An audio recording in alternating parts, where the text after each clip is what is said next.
नागपंचमीच्या सर्वांना हार्दिक शुभेच्छा। आज मी पुरणाचे दिंड बनवणार आहे। त्यासाठी एक मोठी वाटी डाळ घेतलेली आहे। ही डाळ स्वच्छ 2-3 वेळेस धुवून घ्यायची आहे स्वच्छ पाण्याने। धुवून झाल्यानंतर कुकरला याच्या शिट्ट्या काढून घ्यायच्या आहे। त्यासाठी इथे पाणी टाकलेलं आहे, थोडीशी हळद, थोडं मीठ आणि थोडंसं तेल टाकलेलं आहे। त्याच्यात 4-5 शिट्ट्या काढून घ्यायच्या आहे कुकरच्या।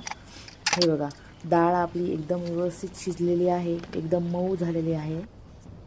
इथे एका कढईमध्ये 2 चमचे तूप टाकून याच्यामध्ये पुरण मस्त परतून घ्यायचं आहे।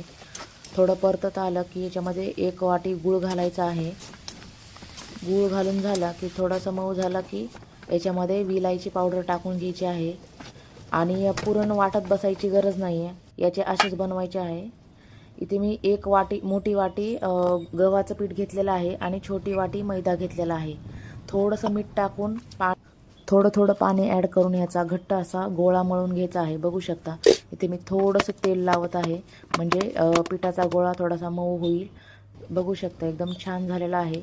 आता इथे थोडं छोटा गोळा घेऊन गोळा बनवून याची बारीक चपाती लाटून घ्यायची आहे। चपाती लाटताना जास्त पातळ नाही लाटायची। आणि हे पुरणाचं ना मी असंच घेतलेलं आहे, बारीक नाही वाटलेला। याचा आकार देऊन याच्यामध्ये स्टफिंग भरून हे असं दोन्ही साईडनी चिटकून घ्यायचं आहे। असेच मी बाकीचे पण बनवून घेत आहे दिंड।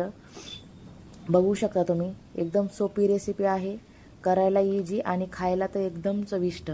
तुम्ही ही नक्की बनवून बघा, तुम्हालाही खूप आवडेल।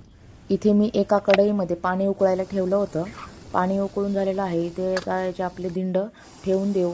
एक 15 ते 20 मिनिट वाफेवर शिजवून घेतलेलं आहे।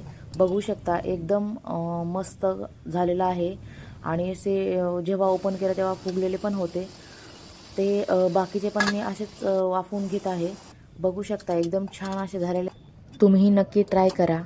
आणि तुम्हाला माझी रेसिपी आवडली असेल तर प्लीज लाईक करा, शेअर करा, सबस्क्राईब करा, म्हणजे तुम्हाला पुढील रेसिपीचे नोटिफिकेशन येतील।